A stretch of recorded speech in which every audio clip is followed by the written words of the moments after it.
Hello. Good morning. Hi. You guys didn't like the book. I wouldn't say that it's my favorite book, but I would like to kind of like defend this book a little bit. I like the fact that it was a story about different females in Korea, that this author wanted to just talk about ordinary, Korean girls in their 20s or early 30s, how they go on with their lives and, what's happening in their lives, their love, their career, right, expectations in society and whatnot. So the last part of the book, when they were all sitting together and then they became friends and, and life goes on. Maybe the author just wanted to talk about the normal, not so significant day-to-day lives of Korean females living in Seoul. They all happen to be in Seoul.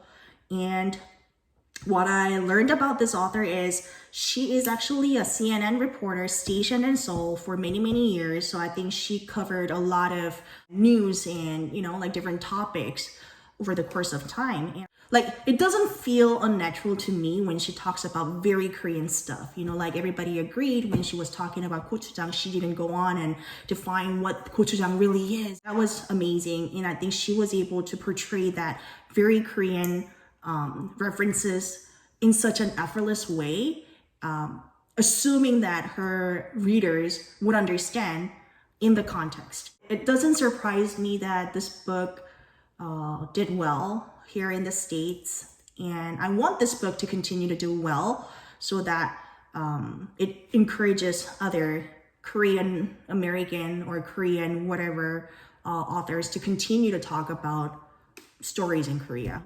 I think we're just so used to the kind of progression in a story where you have to hit a climax in order to see a happy ending or some sort of resolution, but it doesn't always have to be that way. Oftentimes, because we're in that community, we're in that system, we take a lot of things for granted and we are not able to see the situation that we're in objectively. And this author wanted to shed light on that kind of situation, but from an outsider perspective. We're talking about how it is so difficult in Korea to live as a person with disability, how it is so difficult to live as a woman, to fulfill everybody's expectations as they're saying a woman already, yeah, as a woman, or the most beautiful person that you've ever seen in your life, that person still has some sort of insecurities, that she doesn't get to talk about. We're not that far from those experiences, though each individual's experience is obviously different because, we're all different people. So again, I come back to the same thing that I talked about earlier. It's the flow of life, and then, it goes on and you don't stop living until you die. And in the course of your life, a lot of things happen, big, small, important, not as important, but you just carry on. The author wanted to capture the specific phase of females in their 20s, in their 30s, and how they go about their lives. Everybody has insecurities. How Sujin is so, she is jealous / envious of, what's her name, Cutie, and the Cutie is just like jealous of Miho's natural beauty, right? So, you think that you got it all, but still you have your own insecurities and there's always something that you desire. Everybody has insecurities and everybody sometimes wishes to be in other person's situation or wish that they were them, right? So I think this title totally represents the kind of desire that anyone can have. Yeah.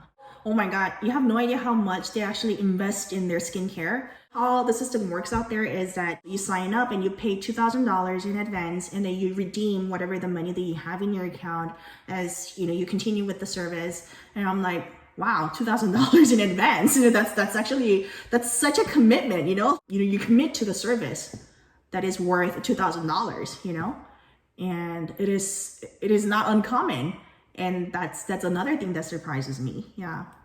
Mio's story stood out to me because not because it is a cliche, but it's one of the very rare unsuccessful Cinderella stories. Despite all the obstacles and objection from his family, she maybe thought that he was the one. But knowing Miho, how I don't think her ego would allow her to, I don't know, take the guy back. Oh yeah, I was gonna say that.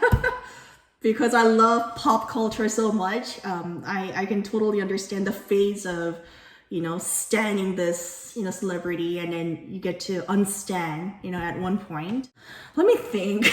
Let me think. I want to meet them in real life. I mean, if that happens organically, that we get to cross paths in our lives, then that's nice. But I don't want to like stalk him and show up right in front of him unexpectedly. I don't think that's something that I would do. Yeah, no, I'll just let it happen organically. If it happens, it happens. If not, then that's fine. I don't know why, but Ara has a special spot in my heart because obviously that is her handicap. She cannot talk, and therefore she's not able to really show and demonstrate what she has, what she's got.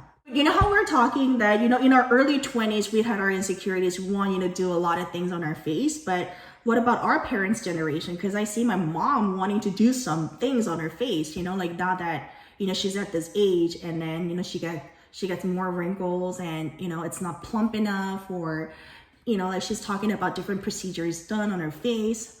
I think it's very common for older Korean people as well. That's a blessing. It goes to the right place. Yeah. But I'm curious to know if Wonna is still pregnant. It might be a sign of miscarriage, in my opinion, Is that it? Then before we wrap this up, I wanted to announce the book for the month of October and our moderator. So in October, we're going to read 1984 by George Orwell. This book was recommended by Mingyong 언니, right? Yes. Until then, you guys stay safe and have a wonderful weekend, and see you in a month.